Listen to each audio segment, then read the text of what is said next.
Well, they don't have to come back because it's like a one-time thing. I will just volunteer to come and help the earth right now. That's why they try to keep from accumulating karma so they don't have to come back. That when they die, they go to the same place we all go. We go to the spirit side. And then they say, well, what do you want to do now? Do you want to go back to the life you were living, or do you want to continue? It's up to them. Do any of them say, I kind of like that life on good old planet Earth? Oh, no. Some of them are saying, most of them saying, I don't want to be here.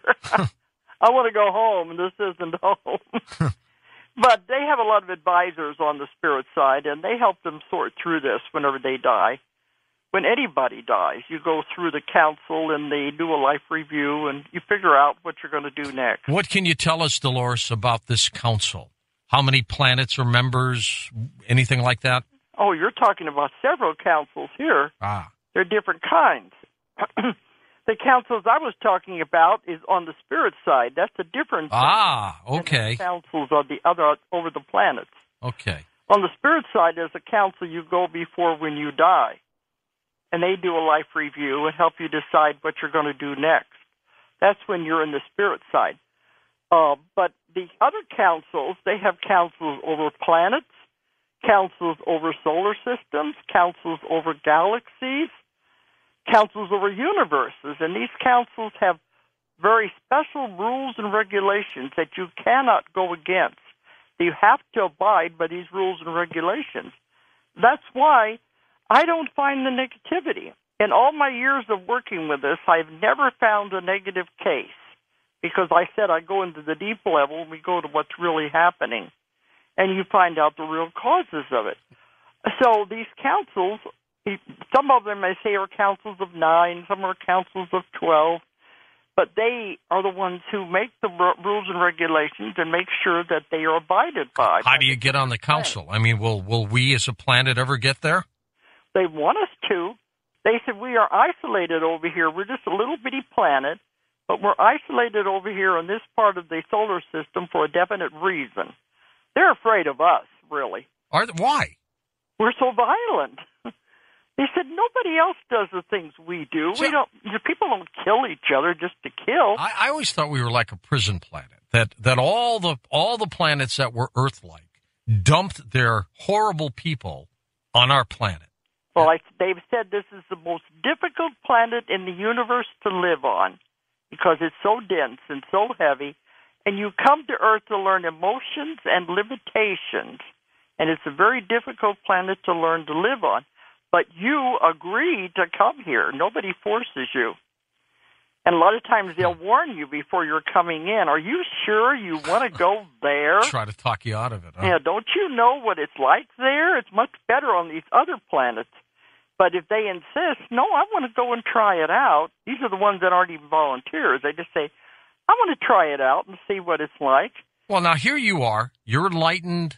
You're a regressive hypnotherapist. You understand what's going on. How do we know you're not part of the first wave? I'm not. I'm too old for that. I'm a baby boomer.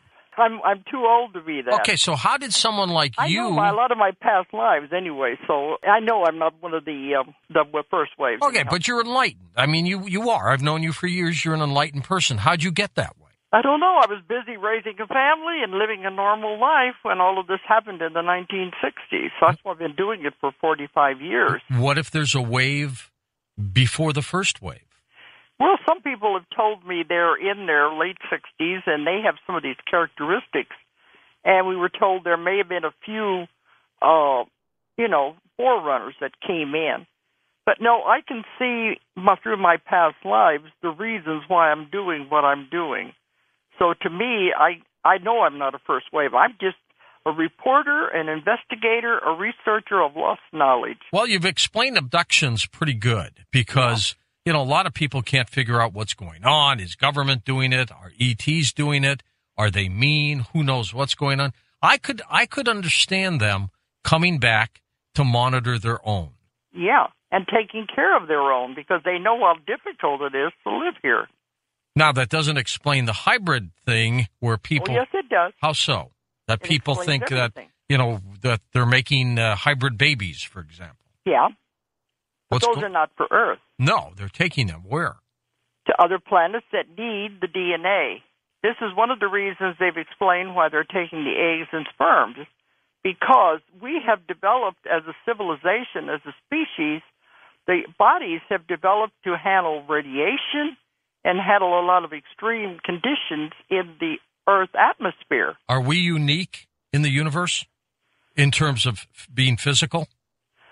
I wouldn't say so. There's, like they said, we're kind of the bottom of the barrel. Okay, so there's... But they said our bodies have developed to handle conditions that it's effective with our DNA and the eggs and things like that. So they take these to other planets that are experiencing the same conditions but don't have the ability to adapt, and those civilizations could go down. So they're introducing the new DNA, the eggs and the sperms, to help those different species on other planets. Got an email from a fellow earlier today who wanted you to know that he doesn't believe that there's life after death, that it just ends. What do you tell somebody like that? I said, I have regressed thousands and thousands and thousands of people. I have not found anybody yet who didn't have a past life and who didn't go to the other side. What does he think he's doing here if he didn't come from somewhere else? That's exactly what I emailed him back. I said, explain your existence. Is it a fluke? Why are you here? I haven't heard back yet from him on that one. Because that's what I'm saying.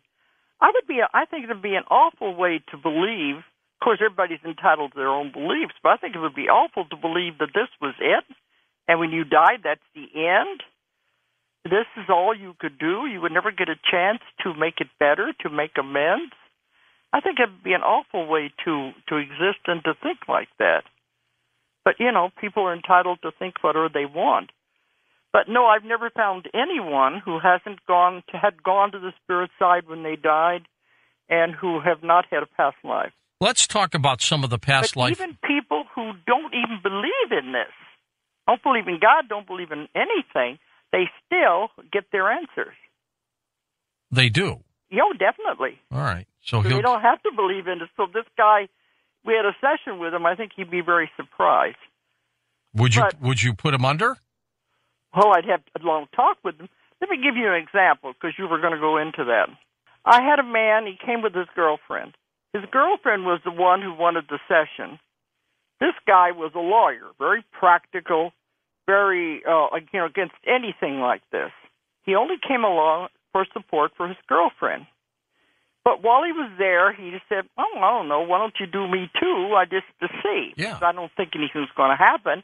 He didn't believe in God. He didn't believe there was any such thing as reincarnation. When you die, you die. So I kept thinking, this is going to be interesting. So we had the session with him. He goes through past life. I don't remember what it was, but it was a very normal past life. And when he dies, he goes to the spirit side.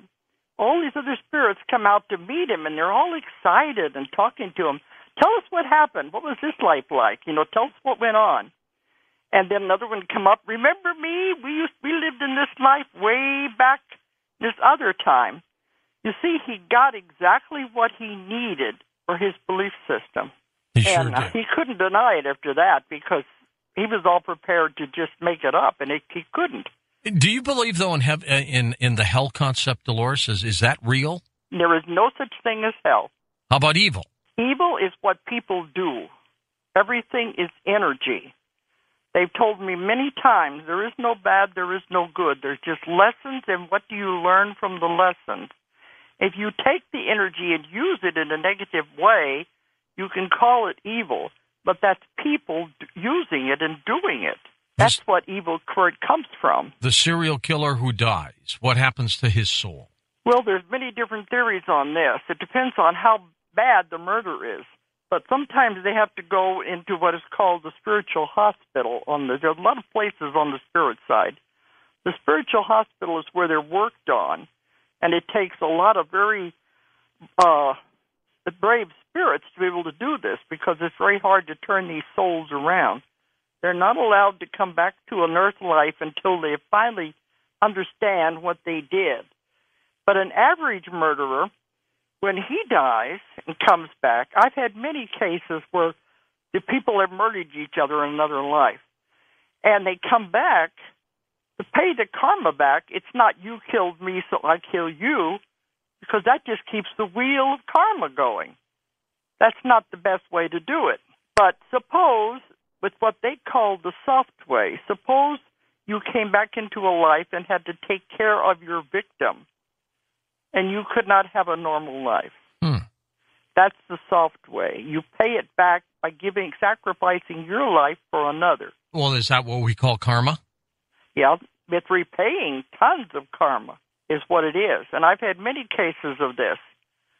Husband and wife, they'll come in, or usually I had one with a mother and a daughter, and they said, we don't get along at all. You got to take my daughter in there and fix her. Find out what's going on. We cannot get along.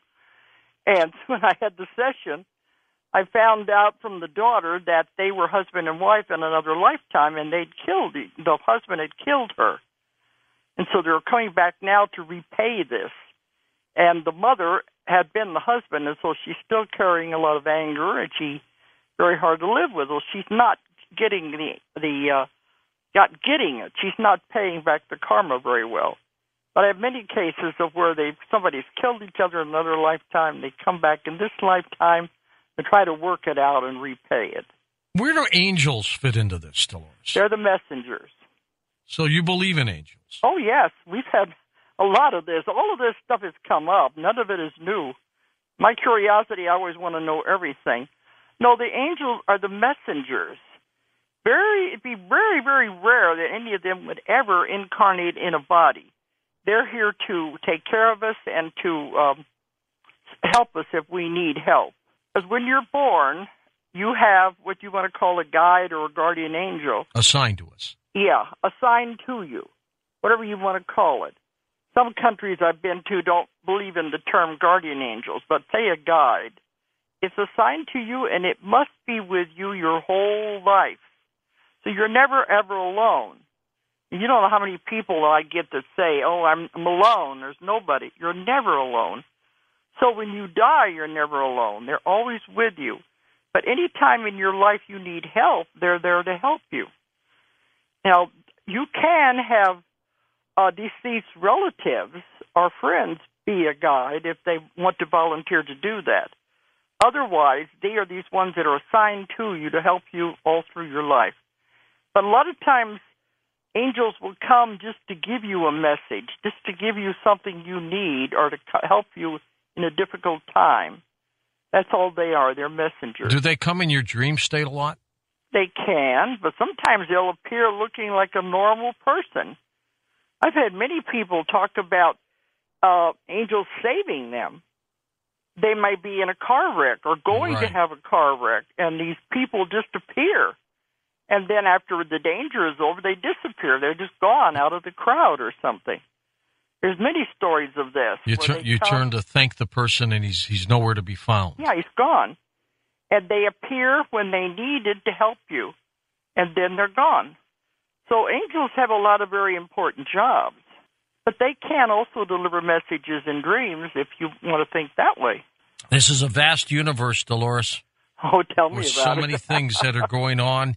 What do you think to people who just aren't believers? What would shock them with all of this? Well, sometimes I get skeptics at my lectures, but it's getting fewer and fewer. Now we have so many people believing in this open, I don't get very many skeptics anymore. But if I do get one, I just listen to what they say, and I always say, I respect your belief. And then I just go on with what I'm talking about. It's no good to start an argument with them because they believe what they want to believe, and you can't make anybody believe anything. I present the information. If they take it, good. If they don't, that's their free will.